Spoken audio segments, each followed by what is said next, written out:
cukup ini aja, wow, ya. Jadi begitu dia bergerak sedikit, wow, itu nada, gitu ya.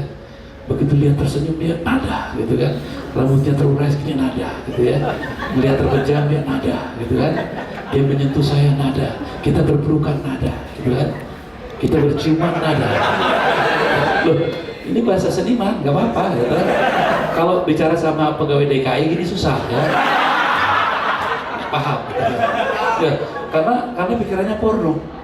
Kalau seniman kan belum tentu harus terjadi apa-apa. Kalau terjadi alhamdulillah, gitu ya. Jadi kita apa ya? Contohnya enggak. Kalau ini kita bicara dalam, saya kalau di ranah politik nggak mungkin begitu ya. Jangan direkam nih. Direkam jadi nggak enak ya. Apa sih? Enggak ada. Saya coba nularin aja. Banyak teman-teman seniman yang seniman gitu ya. You act as an artist itu, kalau you act gitu kan, but you are not gitu kan. Kenapa? Karena jiwanya gitu kan. Bohong gitu, you're fake gitu kan. Serang rocker yang pakai pakaian sini butol-butol begitu, lewat teman saya, permisi mas, kan ada rocker kayak gitu. Kalau rocker sih cuek-cuek aja, nggak ada itu gitu kan. Oh, enggak, pasti rocker Jawa. Ya bukan rocker namanya.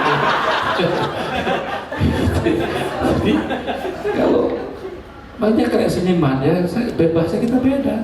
Saya merasa kaya. Saya saingan sama dulu Ical kan ya, Jody gitu kan, ada orang kaya gitu ya. Dia nggak bawa cewek masih kunci mobil. Dia cuma bisa kasih kunci mobil. Saya kasih perempuan-perempuan itu dunia.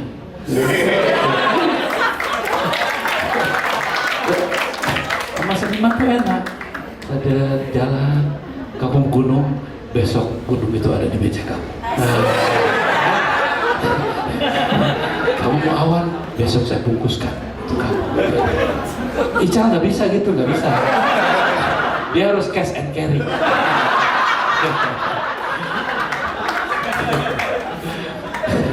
Jadi sebetulnya yang saya sambil ini intermezzonya, be proud of being an artist. Bukan artis dalam pengertian beda ya. Entertainer buat saya is not an artist. Entertainer is entertainer. Entertainer selalu berkecenderungan menghibur orang. Artist, I don't care whether you like me or not. This is my work. Gitu kan? Kan gitu. Tapi kalau entertainer enggak, halo, bagaimana bapak ibu? Ada terima kasih gitu. Bobo yuk gitu.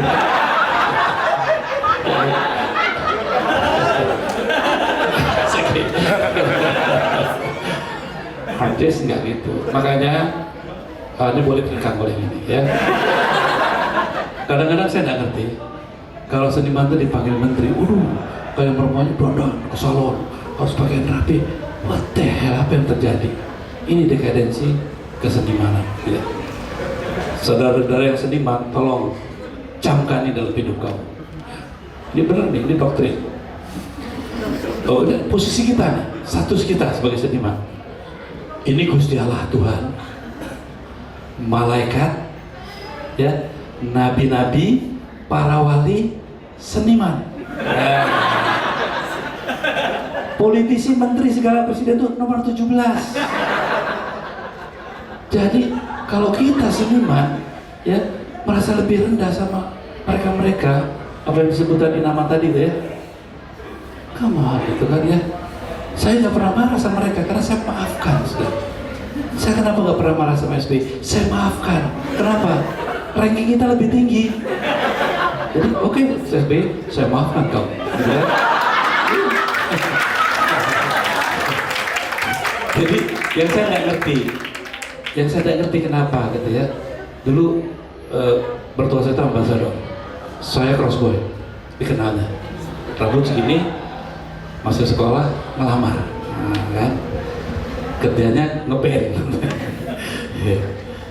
Tapi satu gitu, satu saya ngelamar gitu, ditanya betul tuh, jawab ya, kerja kamu apa? Saya ketawa, kerja kamu apa? Ketawa lagi. Lama-lama dia bosan nanya. Udah jelas kamu punya kerjaan, ditanya kan yang nanya yang bodoh, ya kan? So, satu hal yang saya bisa berikan, Pak Om lihat betul. Om, satu, kebahagiaan yang tidak bisa diberikan oleh siapapun. Itu yang saya berikan. Langsung besoknya dikawinin. Nah, jadi kepada seniman saya minta ya, jangan deh.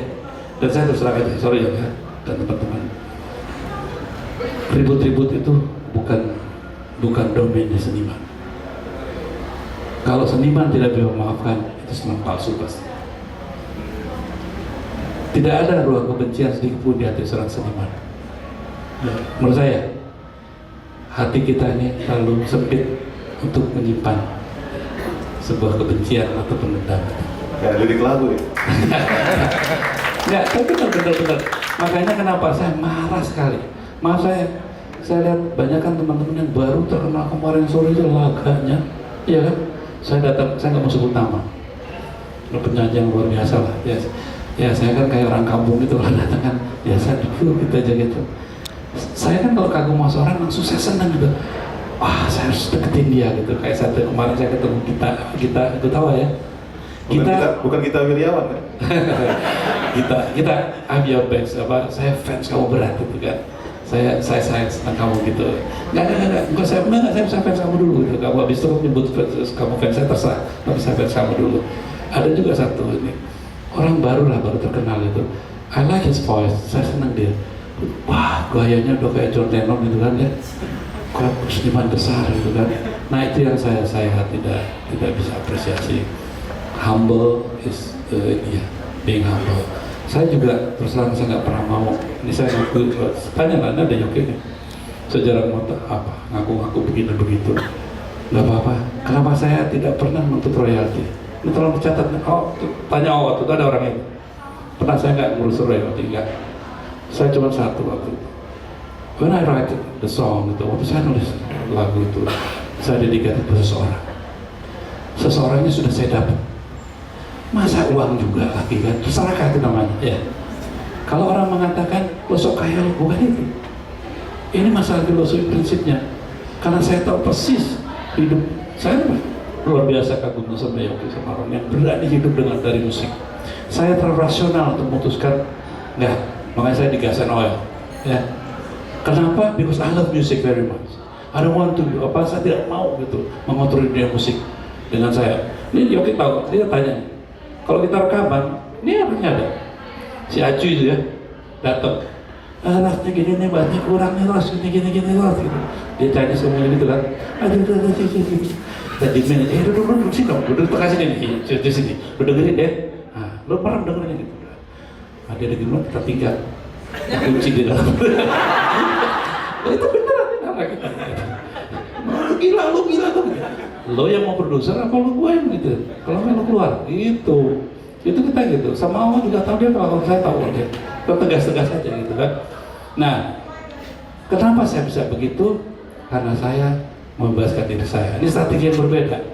Karena yang kita tadi mengatakan harus jadi pilihan. Yes, I did my choice. Saya melakukan pilihan. Pilihan saya sangat rasional. Karena apa? Dunia musik memang tidak ini. Saya setuju semua ini, saya mencoba perjuangkan ya. Tapi terus terang aja, perjuangan itu cukup panjang ya. Banyak hal-hal yang lebih mendesak itu belum terselesaikan. Nah, dunia kita itu memang jadi secondary agenda ya, secondary agenda. Nah, sehingga saya pikir saya cuma minta sama teman-teman aja lah. Kalau Anda mau jadi seniman, satu, seperti saya bilang sama kakak saya, Mas, gue udah seniman, kau bener seniman? Kakak saya tuh namanya luar biasa, Selamat Raharjo, ya kan? Beli mobil gak pernah bisa, gak pernah bisa. Ya kalau dia mau beli mobil ya terpaksa. Ya mari kita bersama-sama gitu kan. Kalau itu jadi pilihan Anda, siap-siap untuk itu, jangan cengeng. Ini pilihan yang tepat. Memang seniman kalau menjadi seniman memang susah banget. Makanya saya akan berikan rasa hormat yang luar biasa pada Yogi. Buat saya, dia satu keputusan hidup yang luar biasa. Nah, jadi kalau royalty waktu saya mintakan, apa yang ada di benak saya adalah to secure the life of the musisi di masa depan. Kalau waktu hanya flat saja, bagaimana? Gitu kan? Gesang baru didirikan hak ciptanya tahun berapa? Dan kesadaran untuk bagaimana kalau dia bicara infrastruktur, sebetulnya saya bisa banyak, tapi itu wilayahnya wilayah politik ya. Saya bisa bicara dari sisi hukum, dari sisi politik, dari sisi budaya, sisi ekonomi bisa kita bahas.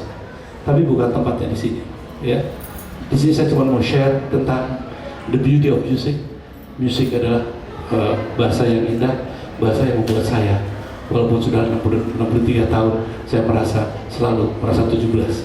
Sehingga dia katakan, ya Rasul masih anak kecil. Saya senang menjadi anak kecil, karena anak kecil adalah kelompok manusia yang disayangi Tuhan. Anak kecil, anak besar itu penuh dosa dan hitam dunianya. Saya rasa sebentar itu dulu lah. Oke. Tadi sempat menyebutkan Pramatua. Kebetulan di ruang ini ada Pak, kita panggilnya Pak O ya. Tapi kalau karyawan Pak O tuh pasti bilangnya Pak Sur gitu. Mana Pak O? Nah, itu badai pasti berlalu itu sempat ditawarkan ke Pramakua ya. Pramakua itu adalah label Indonesia yang saya katakan tadi, label yang sangat idealis ya. Kayaknya dia nggak mikir ini lagu apa kagak ya, tapi sempat Mas Eros Jarot bertemu dengan Pak O tentang album Badai Pasti Berlalu. Mungkin bisa ceritakan pengalamannya Pak O, bagaimana pada saat itu Anda sempat nggak bisa menutup mulut karena kaget, aduh Badai Pasti Berlalu kok lewat gitu ya. Silakan Pak O. Selamat sore. Dari tadi kita bicara tentang musik, jadi rasanya saya juga males bicara soal bisnis. Hanya ingin saya sharing, yaitu dari sisi saya sebagai label, apalagi dari Yofi mengklaim label suka brengsek. Memang harus kita akui banyak musisi yang bisa berkarya baik dari Indonesia saat itu. Karena musik saya ikuti adalah musik lagu barat. Jadi saya adalah perusahaan rekaman lagu barat ketika itu. Saya belum mempunyai artis. Seperti yang Yoki ngomong, Eros ngomong, emang saya juga males dengar lagu Indonesia. Karena dari waktu SMA saya suka sama Plus Plus, sampai saya punya perusahaan rekaman, ya begitu aja terus. Apa Plus yang salah? Saya rasa di situ label berperan untuk ingin komersial. Itu kita bisa buktikan dengan satu album. Saya nggak tahu siapa yang punya itu, tapi kita nggak bisa beli di sini. Itu dirilis di luar, namanya Those Shaking Day. Itu ada lagu Kus-Kus, ada Pampers. Mereka main progressive rock, lebih psychedelic yang dimain.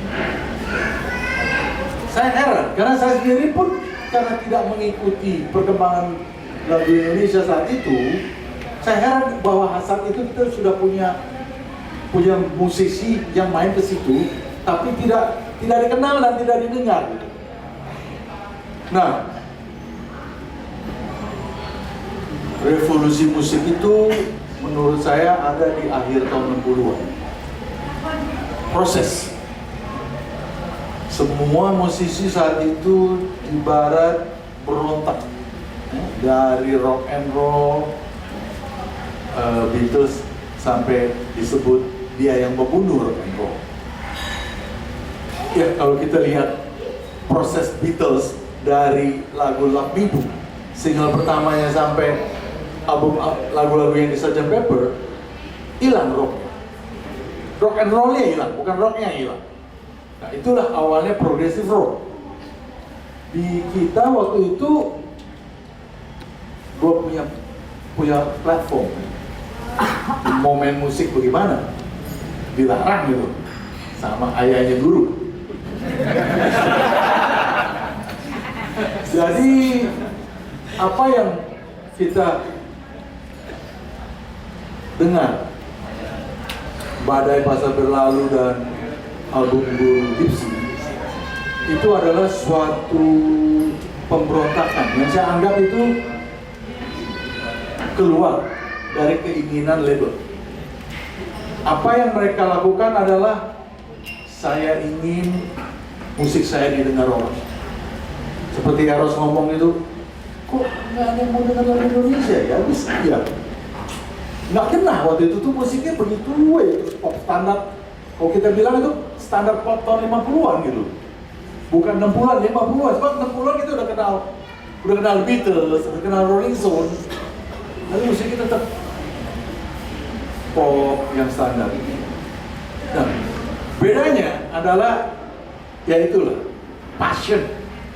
Yang saya lihat tuh Yoki, Eros dengan Fisher, suatu timur yang magic membuat sebuah album yang memang saat itu dan sekarang pun kalau kita dengar saya masih tersentuh.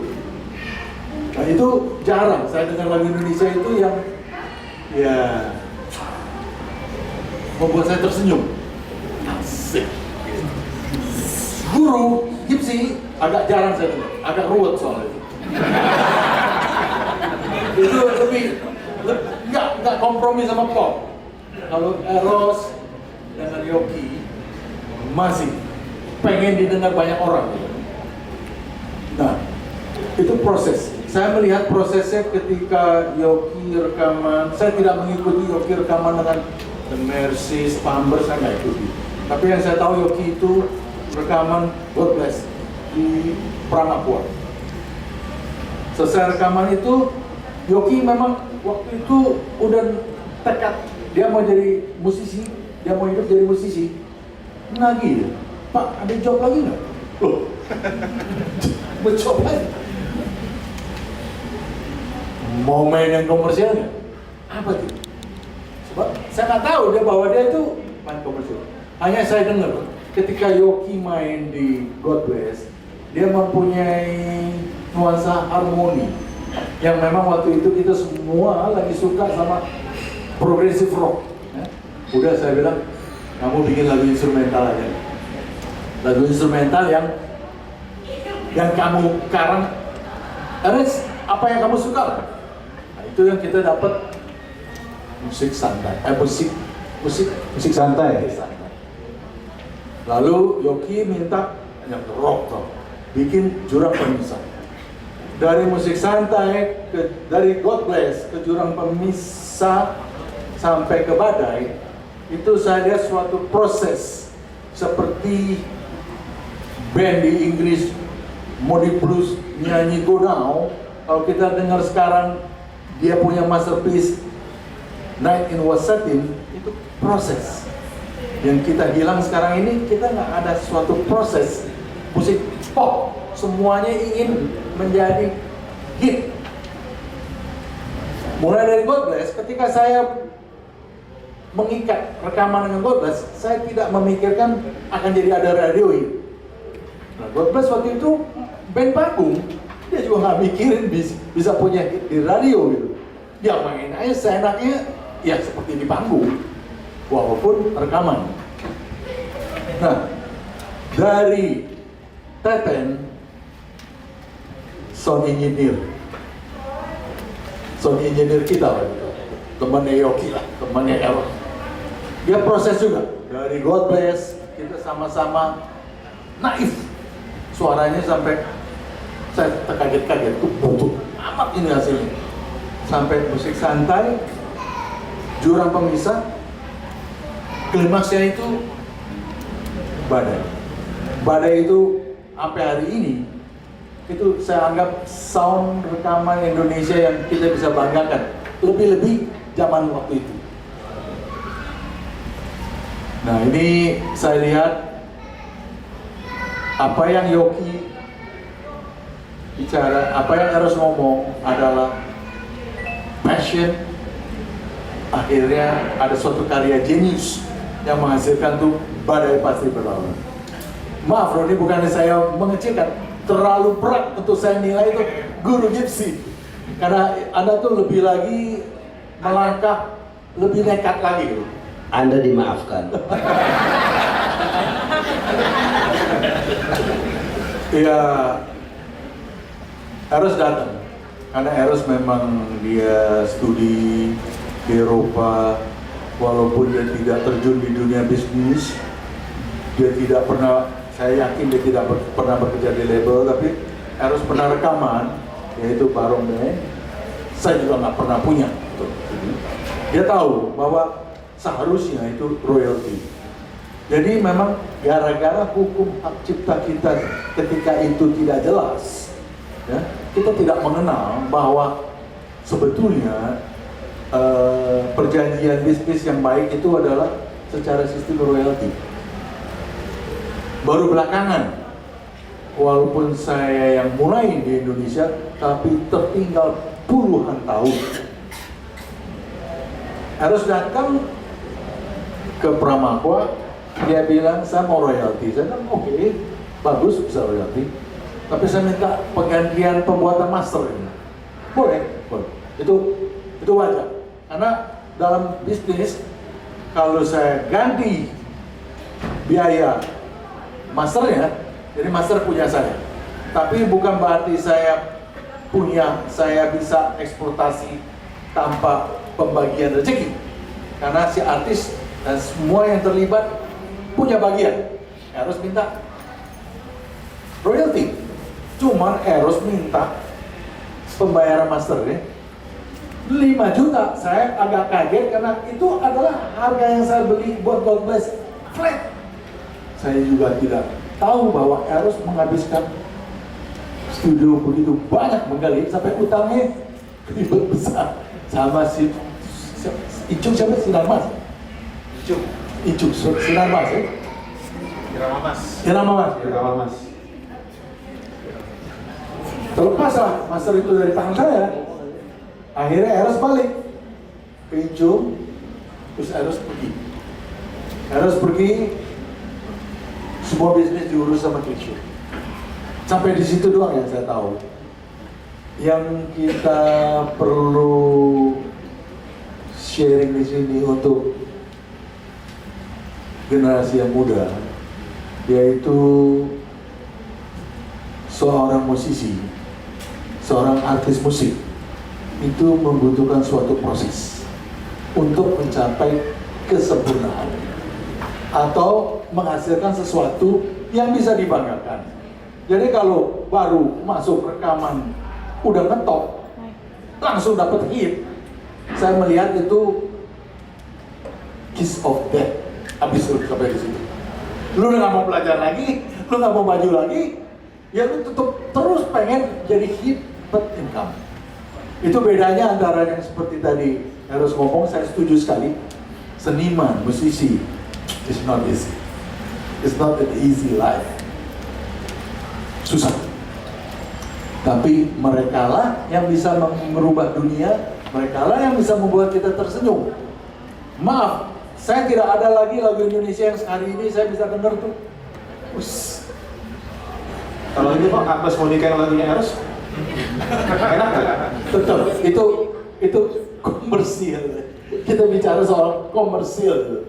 Ya kebetulan Agnes menyanyikannya dengan baik. Saya sendiri saya terkejut gitu.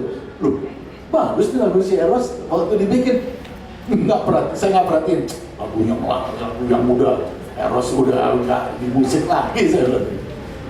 Lain gitu Pak. Itu saya tidak bicara mengenai proyek. Makanya di sini kita sharing adalah kenapa hari ini musik kita nggak ada yang bisa membuat kita semua tersenyum, yaitu proses, tidak adanya proses. Saya ulang, coba Anda dengar lagu Love Me Do sampai A Day in the Life dari The Beatles. Itu sesuatu yang nggak ada hubungannya, tapi mereka jalan ke sana karena mereka ingin mungkin waktu itu kena pressure kontrak dengan EMI begitu banyak album sampai Beatles memutuskan saya tidak konser lagi. Saya suka nonton film, saya suka dengar musik. Sama nonton konser paling sering nih. Nah, kalau kita baca buku, saya paling baca buku sekali. Nonton film, kalau filmnya bagus, saya beli DVD paling 2 kali, 3 kali. Kalau dengar musik itu sampai mati rasanya. Saya kalau udah musik saya suka, saya dengar lagi gitu. Ini memang ada masalah, ini bukannya soal bisnis atau saya tricky ya. Mau dengar badai susah sekali sekarang. Nggak ada yang jual, betul. Yang banyak sih banyak, Pak. Saya dari dulu karena memang ingin mendengar sesuatu yang asli. Rada malas saya dengar. Tapi kenapa nggak Pao aja yang reissue sekarang? Mumpung ada orang-orangnya. Ini ada suatu cerita. Tadi saya ulang cerita ini ketika saya ketemu Eros di pesawat udara. Kapan tuh, Pak? Tahun berapa tuh si Eros? Kita sama-sama ke Prancis. Kita ngobrol sampai penumpang lain, gue mau tidur. Akhirnya kita ke belakang. Kita di bisnis kelas di belakang akhirnya dekat dapur. Udah gue rilis lagi terus. Oke. Pulang gue cari Yoki ya. Oke. Sampai di Indonesia. Udah gue nggak mau tahu deh. Gue nggak mau tahu masuk. Yang lagi Nggak jadi lagi gitu. Yang lagi yang nggak mau siapa? Kenapa? Yang nggak mau siapa? Chrisye. Jadi kayaknya memang album ini nih ada sesuatu kebanggaan, kepuasan masing-masing yang terlibat. Ada juga yang merasa sakit hati. Nah ini sebetulnya karena kita udah tua-tua gini, apa bisa dihilangin tuh? Oke, saya klarifikasi ini. Ini saya penting buat teman-teman semua ya. Karena akhirnya saya dengar yang enggak gitu. Saya kebetulan yang paling tua gitu. Sebenarnya saya paling tua, tapi dia dan beberapa hal lebih muda dari saya. Gini, kalau you minta hari ini saya kata ya go ahead. Kenapa? Sebenarnya ada masalah kok gitu ya. Ini masalah komunikasi aja ya. Jadi dulu Berlian pernah menuntut saya. Dibilang saya bawa uang lari 30 miliar. Oh itu. 30 juta. Kan sebanyak orang-orang yang tak kenal saya ketawa. Dan saya diamkan aja itu. Karena memang banyak yang pada saat itu terus terang aja. Saya ambil badai itu with all my heart ya. Saya dapat citra juga, saya nggak lihat tuh citranya tuh kayak apa gitu ya. Itulah orang-orang aja ngasih saya gitu ya. Badai band juga pada bangun di mana-mana saya nggak ada gitu kan. Dan saya senang-senang aja gitu ya. Dan memang kemudian terjadi hal-hal yang gagal gitu kan. Memang apa ya, sebetulnya ini penting diketahui supaya selesai lah urusan ini ya. Ya betul, kita harapkan juga sih. Saya yang selalu netral. Memang ada selalu kesalahpahaman ya. Yang beruncing itu mungkin bukan saya ya. Saya nggak tahu, mungkin antara Yoki itu sebenarnya prinsip musik gitu ya. Chrisye juga ada betulnya. Dia juga, ini kadang-kadang, ini sebagai contohnya. Waktu kita merasakan Chrisye nyanyi, emang sering saya bukan saya belain Yoki, enggak, saya cuma di tengah-tengah aja gitu ya. Ingat nggak ya waktu kita bikin cerita pertama ya, malam pertama. Kalian ngotot nggak mau, harus jalan terus kemana, terus masa gini nyanyi kayak kau tidur di dalam gitu kan ya. Dulu Chrisye maunya nyanyi gitar datar aja ya, kau tidur di dalam pelukmu. Chris itu gimana ya gitu, gitu kalau ngeliat tuh kayak orang apa wanita telanjang gitu ya, tapi saya nggak mau yang begitu gitu. Saya mau yang dia di balik kelambu gitu ya, yang susah gitu kan. Jadi harus ada legatonya gitu. Dia bilang, kau tidur di dalam pelukmu. Legatonya itu di situ sedikit tapi kenyang gitu ya. Nah, hal seperti itu biasanya saya sama Yoki ngotot gitu ya. Nah ini kadang-kadang, nah sampai akhirnya gini, saya nggak apa-apa ya, lu kalau kayak itu lu bilang sama gue ya, gitu ya. Kita biar teman-teman tahu gitu ya. Saya nggak melihat mana-mana ya. Jadi setiap Yoki bikin, emang Yoki kadang-kadang keras kepala ya. Tapi kasih dong ke kesempatan, kan dia ditunjuk dari musik director. Saya biasanya kalau note lagu itu saya lah urusannya sama lirik ya. Tapi kalau apa aransemen kan Yoki. Kadang-kadang memang terjadi seperti itu ya, terjadi seperti itu dan sering meruncing gitu ya. Kalau Yoki di dalam, Chrisye di luar. Kalau Chrisye Yoki di luar, keren itu deh ya. Itu udah album ke-2. Sebenarnya saya udah nggak mau lagi kok bikin. Ini saksinya. Ada orang yang sebelah saya. Ini baru pertama kali di Indonesia saya berikan pernyataan terbuka ya. Karena biar selesai lah ini ya. Saya datang dari London, saya dihubungi. Ini ada orangnya. Dibujuk lah, ini pembujuknya nih. Udah deh, kita sekarang udah deh. It hurt me a lot, gitu kan. Saya diposisikan sebagai bawa lari uang, kalian diam aja gitu. Jahat kalian gitu. Saya di sana sekolah gitu. Beasiswa British Council cuma berapa? Saya hidup dengan seperti itu, kalian tuduh saya enggak aja. Bukan dia ya, tapi pekerjaan saya situ kan. Tapi kok diam aja kalian sih gitu kan, kayak gitu. Nah, saya marah sekali gitu sama Trisha waktu saat itu. Maka saya bilang, udah nggak mau lah, saya nggak mau lagi. Karena Trisha yang tahu pada saat itu, uang itu tinggal 130. Saya bilang gini, lo kan di Indonesia lo, gitu kan ya. Itu uang saya juga, ya dari Nyoan Siang. Uang saya semua itu, boleh tanya lah gitu. Saya bilang oke lah, nih saya kasih kamu 60 aja, buat 70 aku kan mau ke London, mau sekolah nih gitu kan. Dan tahu persis gitu. Dan semua royalti semua saya kasihkan ke dia, nggak ada sih urusannya. I have nothing to do with business, gitu. Saya nggak tahu duitnya dapat berapa. Tiba-tiba ada tuduhan begitu, saya dihabisin di Tempo, di apa? Ya kalau nggak salah gitu ya, baca deh lagi. Betul nggak ada? Kan? Di Kompas. Ya di Kompas segala. Bayangkan saya yang ada di London tidak bisa mengakukan pembelaan. Saya telepon, saya bilang, saya kan orangnya agak sedikit temper dulu ya. Saya bandel sekali.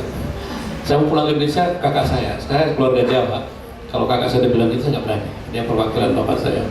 Enggak deh, kamu tetap di sana. Kalau kamu sebagai seorang itu, gak usah takut. Kebenaran nanti satu hari akan muncul. Saya stres di sana. Bayangnya stres, dicap semua orang sebagai orang yang tukang bawa lari uang. Padahal jangankan 30 juta, sejuta aja nggak ada di tangan saya gitu. I did it because I love it gitu. It broke my heart. Di waktu mereka datang minta saya, ya ada, kalau nggak nanti dia suruh ngomong. Gitu. Betul nggak apa yang saya omongin atau saya ngarang? Saya bilang sama Yogi, gue kenalin dulu. Saya mau klarifikasi semuanya, kumpulin deh semuanya gitu. Maka dia jemput saya, terus Trisha ya, enggak, lo nggak bilang itu dulu. Saya dibawa ke dia, kemudian musikal, ya kan? Ini nih yang nipu saya nih, ya. Bawa saya, siang itu kan? Saya masuk, kok ada Trisha? Pak ada Trisha, oke, duduk deh. Gue mau klarifikasi sama dia, saya nggak suka cara-cara seperti ini. Kamu kan sahabat saya, kamu tahu kenapa kamu diam? You have to talk gitu. Gue bukan maling gitu. Waktu saya marah tuh, terus soalnya udahlah, ya waktu sangat bijak. Saya kan keras. Oke, hanya saya nggak ada hati, saya salah. Kita seniman nggak perlu itu. Oke, terus aci, no, acu ya. Ah gitu dong los, bagus gitu. Hanya waktu itu kan udah sinking down kan, Krisya udah sinking down. Soalnya saya minta persyaratan satu sama Krisya. Kris, ingat ya, ini ada saksinya nih.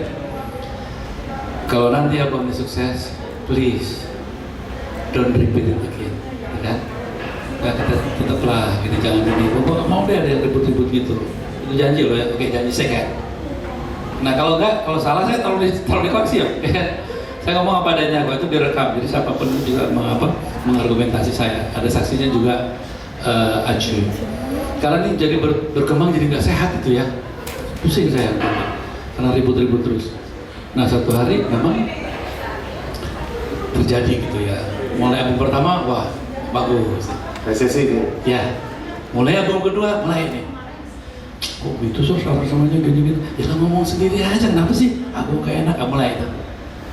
Nanti kalau ada itu juga, itu gimana sih? Bisa nggak sih nyanyinya gini? Emang udah. Dan emang terjadi itu ya kan? Tapi sebetulnya kan bagus, maunya bagus. Dia juga maunya bagus. Cuma nggak ketemu aja. Nah, begitu abis album ketiga mau keempat, tiba-tiba gangguan satu hari nggak tahu out of the blue gitu. Terus jalan-jalan tuh, gitu sih. Yang saya jalan-jalan, muterlah tuh di Gelora Bung Karno itu ya. Ini Ros, kawan kita ini maksudnya oke, bilang nggak bisa lah kita gini-gini kita nggak bisa ini. Kita bikin deh, tapi jangan sama dia. Maksudnya di mana? Ada Geli gitu ya. GMS. Bukan Geli yang sebut saya Geli sama itu yang Adi Soma, Adi Sutama yang terlalu kemudian Hibibura. Jawaban saya saat itu, Grace, nggak bisa. Seperti janji kita dulu, gue nggak mau. Oke, you go ahead, go out. Gitu. Gue nggak bisa, gue nggak enak sama Yogi gitu. Nah ini yang terjadi. Jadi terlepas dari kebesaran apapun, saya rasa sejarah kedudukan, ya. Jangan sampai ada kesalahpahaman, gitu kan. Jadi memang ketegangan itu terjadi. Nah, kesalahan yang fatal, saya yakin, saya juga nggak yakin mau punya pikiran-pikiran yang enggak ya. Dia seniman yang punya egonya sendiri dan itu sah-sah saja. Kalau seniman nggak subjektif, dia jadi pegawai negeri aja. Ya. Dia subjektif, nggak apa-apa. Dan sah saja itu. Nah, pada saat sudah mulai begitu, nah mulailah badai. Sebetulnya kalau yang syah badai ngomong tuh Yogi sama saya, itu otoritas ya. Sah. Tapi kalau mamanya untuk aransemen, Debbie juga ada. Jadi jangan juga dong ditiadakan. Mereka yang terlibat ini dengan atas nama badai, pada setiap mau ada pertunjukan, no trust me gitu ya. Saya tuh setiap ada konser badai itu, never been invited.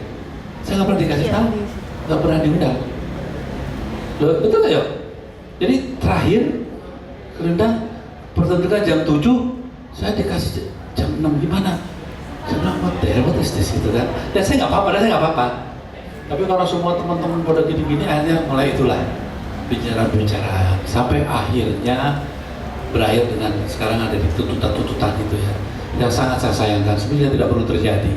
Ini semua terjadi sebetulnya pihak ketiga yang sering ngompor-ngomporin. Sebetulnya antara Yogi, saya dan Chrisye, we still are a good friends gitu ya. Sampai dia meninggalnya, sampai dia pulang pun dari sana masih saya makan bersama gitu ya. Jadi sebenarnya nggak terlalu ada masalah. Cuma ini dibesar-besarkan, seolah kita ini ada hal yang ini. Biasalah kalau seniman itu pada begitu, ya kan? Dan memang ada pihak tertentu yang selalu ingin menghilangkan nama-nama ini dan seolah hanya Chrisye saja. Itu yang mungkin banyak tidak disukai sama teman-teman ini. Itu aja sebetulnya. Dan saya yakin itu pasti bukan Chrisye gitu, because I know Chrisye very well gitu. Dia kan sahabat saya, kasarnya tuh saya tahu lah di New York kita sama-sama, di mana dari SMA kita sama-sama.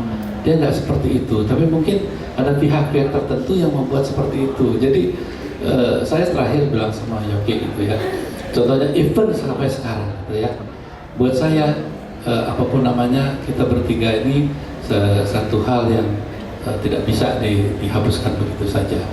I respect Chrisye very much tuh, karena dia juga benar, dia tuh orang yang mendedikasikan dirinya sepenuhnya untuk musik ya. Jadi dia itu mendapat label seperti itu wajar saja karena perjuangannya panjang. Chrisye menjadi seperti Chrisye sekarang ini bukan karena kemarin sore dia dari SMA ya bolos sama-sama untuk musik gitu. Sampai dibilang, Ros yang penting ini sekolah jangan ganggu musik, oke, gitu kan? itu Chrisye ya, sama-sama juga. Jadi bagaimana kalau dia sekarang dia jadi legend, wajar-wajar saja. Kalau sekarang Yogi jadi legend, wajar-wajar saja. Perjalanannya itu cukup panjang, gitu ya. Pertanyaan saya, apa kita merasa legend? Kalau kita merasa, nah, itu baru saya orang sakit, gitu ya. No, kita orang-orang yang senang musik. Jadi untuk badai, memang ada kesalahan Chrisye, memang ada kesalahan Yogi, tapi tidak luput juga ada kesalahan saya. Itu aja. Jadi nggak ada sebetulnya hal yang itu. Juga yang apa berlian itu nuntut saya 30 juta. Emang dari berlian saya nggak yakin, karena saya ngomong sama dia kok, ya tuh. Dia seorang seniman juga kok. Nggak seperti itu. Pasti dari pihak ketiga gitu ya. Kita hidupnya damai-damai aja. Nah untuk itu dengan pertemuan ini saya minta lah close the case, gitu ya. Artinya tidak ada itu yang namanya ini. Yang ada cuma satu, ego antar seniman. Tidak lebih dari itu, dan itu indah. Justru di situ keindahannya. Kalau keributannya masalah uang, ini bukan masalah uang loh, Yogi sama dia enggak. Masalah apa? Ya ego tadi, ego sebagai seniman. Lu akuin gue dong. Nah, seperti itu ya. Dan itu buat saya it's beautiful. Begitu dimasukkan ke ranah hal-hal yang enggak, buat saya ini udah nggak benar gitu ya. Nah untuk itu saya harus berikan klarifikasi di sini bahwa ya ada salahnya. Christian juga bersalah, dia juga ada yang salahnya, dan saya karena waktu itu saya yang gagas konsepnya, ya saya yang paling salah lah, salahkan saya gitu ya. Jadi ya paling banyak. Jadi itu aja, terima kasih. Oke, silakan. Setelah itu kita case close ya, dan nanti akan di-sharekan di YouTube. Oke, saya tambahin dikit, karena ini saya tambahin karena saya mendengar tadi membawa nama saya ya. Mengatakan tadi bahwa saya pernah ngomong tahun 70-an setelah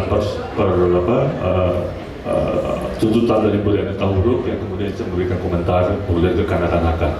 Jadi begini Mas, ini masalah yang diomongin Mas Eros tadi itu seperti apa yang tadi saya coba utarakan dengan cara saya sendiri, yaitu masalah bagaimana kita memahami hukum, ekspresi kesenian dalam wilayah berekspresi, dan ketika dia memasuki ke domain hukum, domain industri, ini tidak pernah atau belum kita lakukan dengan sesama dan kita taati dengan sesama karena memang parameter aturan-aturannya belum ada. Nah, waktu Brilian nuntut, itu yang terjadi sama saya. Paradigma di kami di Sudirman seperti apa dikatakan Eros, kita main musik sih asal enjoy aja lah, yang penting ada kebersamaan, menciptakan sesuatu yang baru, memberikan sesuatu yang positif buat orang lain segala macam. Tapi ya kan sebetulnya apa yang disampaikan oleh Brilian itu karena ketidakpahaman kita pada saat itu tentang hukum itu sendiri. Karena itu Mas, kita tidak mengenal produser itu apa sih, eksekutif produser itu apa sih, musik director itu apa sih, arranger itu apa sih, player itu apa? Nggak ada. Birokrasi dalam satu tataran profesi itu tidak ada. Main musik titik gitu. Jadi siapapun yang yang merasa terlibat situ ya dia yang punya, dan kita ikhlaskan saja. Bahkan sering dalam kerja kreatif saya sama Mas Eros sama Christian, ketika selesai rekaman misalnya, operator nanya setelah mixing dia, nah judul lagunya apa nih? Suka-suka lu aja, lu kasih judul. Gitu. Kita nggak pernah mikirin. Sering kita anggap remeh semuanya nih. Yang nyiptain siapa? Tulis saya siapa aja menyiptain di situ. Nggak persoalan buat kita. Ya kan? Karena kita tidak menyadari bahwa itu domain hukum. Tetapi ketika saya berumur 40-50, ya kan, di mana ini menjadi profesi, dan kemudian itu juga ditunjang oleh industri yang sudah besar, maju, industri mengeksploitasi, ya kan, industri menyebarluaskan, nilainya jadi, kok jadi begini nih, ya kan? Saya merasa loh, berarti ada hak saya di situ. Kalau misalnya industri sekarang ini sama seperti tahun 70, saya juga nggak akan ngomong soal hukum Mas. Buat apa? Nggak ada duitnya kok. Ya kan? Tetapi ketika industri sekarang sudah pesat, ya kan? Sementara perlakuan hak-hak yang kita miliki tidak juga diperbaiki, ini harus kita koreksi. Nah, forum ini buat saya, seperti pada awal saya menanyakan Mas Denny Sakri, tujuannya apa nih? Kita ngomong masa lalu untuk apa? Kalau untuk masa lalu, lupain, gue nggak akan datang. Tapi kalau kita ngomong hari ini untuk memberikan kontribusi, apa yang bisa diambil hikmahnya buat masa depan, ayo. Seperti tadi Mas Eros bilang, ini harus tutup. Saya setuju tutup, ya kan? Tapi kemudian setelah kita tutup, kita berikan pembelajaran kepada publik ke depan. Jangan lagi meremehkan masalah itu. Bahwa ketika Anda bikin lagu, ya kan, udah jadi, tiba-tiba ada teman masuk, gitu ya kan? Coba dong, bantu dong nih. Lalu dia memberikan sumbangan ide, coba ayo lalu dikasih tuh, atau modulasi ke sini, kamu kerjain. Dia sudah bagian dari composing, dia bagian dari writer loh. Dulu tidak dikenal loh Mas, ya kan? Sekarang ada aturannya, makanya begitu lagu selesai langsung catat ciptaan A, B, C atau siapa aja, atau kalau A aja. Gitu. Jadi karena apa? Legal formula itu selalu hanya melihat dari teksnya aja. Seperti sekarang ini misalnya nih, saya ditulis itu sebagai guest star ya. Ya memang pada saat itu kita semua nggak mikir. Kalau misalnya nih, ya kan, misalnya kalau saya sama Mas Eros ini bersengketa atau kita tidak memahami kejiwaan kita masing-masing, saya nuntut misalnya di pengadilan, hakim bilang, tapi Mas, Anda bisa ngaku-ngaku Anda bekerja sama teman di sini, terus Anda cuma guest star. Kan bukti formalnya kan di sini, ya kan? Saya nggak bisa menciptakan, nggak Pak Hakim, dulu kejadian ini begini. Nggak bisa, ini bukti formalnya ini loh, ada. Ya. Jadi ini penting sekali, ya kan? Dari mulai awal, ketika kita berekspresi, berkesenian dengan jujur, nah seperti apa yang dikatakan Mas Eros tadi itu, ya kan? Yang penting tulus, kita keindahan, itu betul. Ruhnya itu. Tetapi ketika kita sudah masuk ke wilayah industri, sudah tanda tangan kwitansi, terima duit, itu berarti kita tanda tangan di atas hukum, kita berdiri dalam hukum. Jadi kita harus tahu persis posisi kita. Karena kalau kerja itu tidak menghasilkan apa-apa, nggak akan jadi masalah, Mas. Ya kan, itu kan domain publik ya, wilayah kebersamaan. Badai pasir berlalu kalau tidak jadi fenomenal, tidak akan jadi ribut, tidak diisuin. Justru karena dia menjadi fenomenal, ya kan, diisukan, wah katanya juta apa, ya dia nggak terima apa-apa. Ya kan, konsep udah nggak diundang. Nah ini jadi masalah kemudian, karena apa? Tidak ada landasannya, kita mau nuntut dari mana? Ya, inilah pembelajaran yang saya pikir bagus ya buat kita ke depan. Sama seperti ketika kemudian saya melakukan gugatan kemarin ini ketika Gracia ada apa, Hidu Gracia ya, mengenai kembali Gracia, ribut tawar dan segala macam itu. Saya sudah peringatkan tiga minggu sebelumnya, tolong, ya kan, itu belum minta izin dari saya, ada lagu saya nggak situ, ada katanya, tolong dicabut aja. Nggak apa, kalian mau coba pakai mekanik saya apa, jangan ada lagu saya sebelum kalian minta izin. Sudah saya peringatkan, seminggu sebelumnya, sampai konser terjadi juga, saya somasi pertama diacuin juga, dianggap ini kayak paradigma tahun 70-an gitu loh, seolah-olah biasa-biasa aja. Nah ini yang nggak benar. Makanya saya menuntut, saya somasi itu tujuannya bukan untuk duit. Saya katakan sama mereka, tujuan saya menuntut itu gini loh, Erwin, oke Gigi, oke Kompas, oke Gramedia, segala macam. Kita duduk sama-sama, kita jumpa pers, kita declare ini pembelajaran buat publik bahwa semenjak hak ini diberlakukan, kita harus menghormati orang. Anja, kamu kalau mau nyanyi lagu Dani, ya kan, kamu minta izin sama Dani, jangan seenaknya aja kamu nyanyi, meskipun kamu terkenal gara-gara lagu itu, atau siapapun juga. Ya kan? Karena ini apa? Ini udah wilayah profesi, ya kan? Kalau enggak, ya kan posisi kita kan marginal terus gitu kan. Anda hanya seumur remaja aja, sekarang ini aja selama umur 25 tahun, 30 tahun ya ngetop, ya laku lah ya kan. Industri bisa memfasilitasi. Tapi nanti ketika Anda udah 40 tahun ke atas dan menjalani hidup dengan profesi ini, disingkirin, di skip Anda. Ya, Anda nggak punya hak atas karya-karya intelektual yang sudah pernah Anda buat kemarin. Ya. Mau aja dengerin, malah gue dinyanyiin masih itu ya, mau lagi gitu kan. Sedangkan kalau pegawai negeri itu digaji, ada tunjangan, ada royalti segala macam. Ya kan, jadi kalau seniman mau berprofesi, apa yang bisa dijadikan profesi? Sama sih Mas Eros tadi juga bilang, hidup di seniman jadi pemusik itu susah. Ya memang susah, karena apa? Karena tidak ada hukumnya. Tapi kalau diperjuangkan ada hukumnya, tidak susah Mas. Sama kayak dokter, bahkan mungkin profesi seniman atau pemusik jadi rebutan orang kan, ya kan? Karena mau menjanjikan. Sekarang mau menakutkan karena tidak ada perlindungan hukum. Itu mungkin ya yang bisa kita pilih. Oke. Mungkin ada pertanyaan soal Guru Gipsy. Guru Gipsy, silakan kalau ada yang bertanya silakan. Udah paham berarti. Oh silakan, Pak Pandu Ganesha ya. Saya mendengar bahwa Guru Gipsy mau di-remake ya, dibikin ulang dengan teknologi sekarang dan artis-artis ya, mungkin artis lama dan atau artis baru. Saya ingin tahu bagaimana kok bisa muncul ide seperti itu dan apa kira-kira motivasi serta filosofi di belakangnya. Terima kasih. Ya mungkin karena Indonesia Merdeka,